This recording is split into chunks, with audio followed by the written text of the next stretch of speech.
হাতে সময় কম থাকলে মাছের এই রেসিপিটা একবার বানিয়ে দেখতে পারেন, খুবই ভালো লাগে আর খুবই কম সময়ের মধ্যে হয়ে যায়।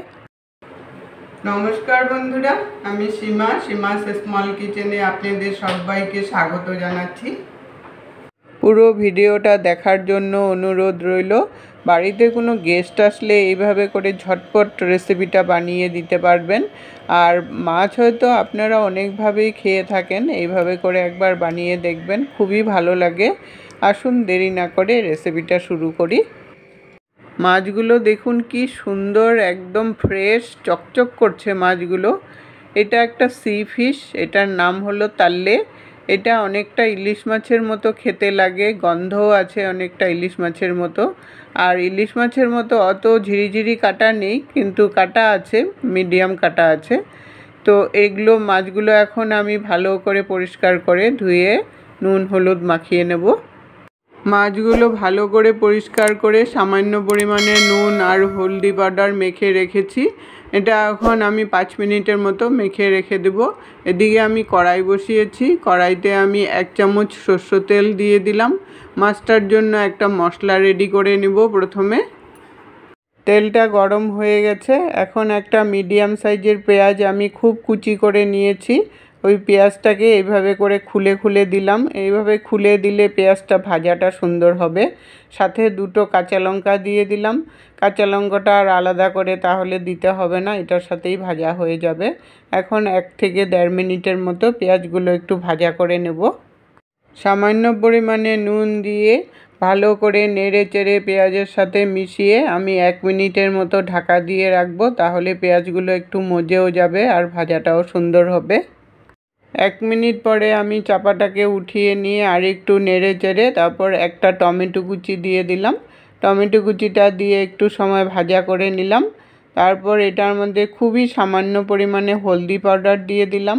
হলদি পাউডারটা এখন ভালো করে মিশিয়ে নিয়ে 1 মিনিটের মতো আমি ভাজা করে নেব, যতক্ষণ না টমেটোটা গলে যায় ওইভাবে করে ভাজা করতে হবে। ভাজাটা দেখুন হয়ে গেছে, আমি এখন এটা নামিয়ে নিব। এখন আমি মাছগুলোর মধ্যে স্বাদ অনুসারে নুন দিয়ে দিলাম। তারপর 2 চামচ সরষে কালো আর সাদা সরষে মিক্সিতে পেস্ট করে নিয়েছি, ওইটাকে দিয়ে দিলাম। আর ভাপা মাছ যেহেতু সরষে বাটা তো একটু দিতেই হবে, না হলে খেতে ভালো লাগবে না। আর 2 চামচ টক দই ভালো করে ফেটিয়ে নিয়েছি, ওটাকে দিয়ে দিলাম। আর ভাজা মশলাটাকে দিয়ে দিলাম যেটা আমি ভেজেছিলাম।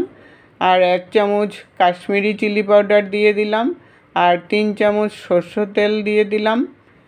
এখন আমি সব মাছের সাথে মশলাগুলো ভালো করে একটু সময় নিয়ে ভালো করে মিশিয়ে নিতে হবে। মিশিয়ে নিয়ে আমি এটা 5 মিনিটের জন্য ঢাকা দিয়ে রেখে দেব। এতে করে মশলাটাও ভালো করে ঢুকে যাবে মাছের ভিতরে।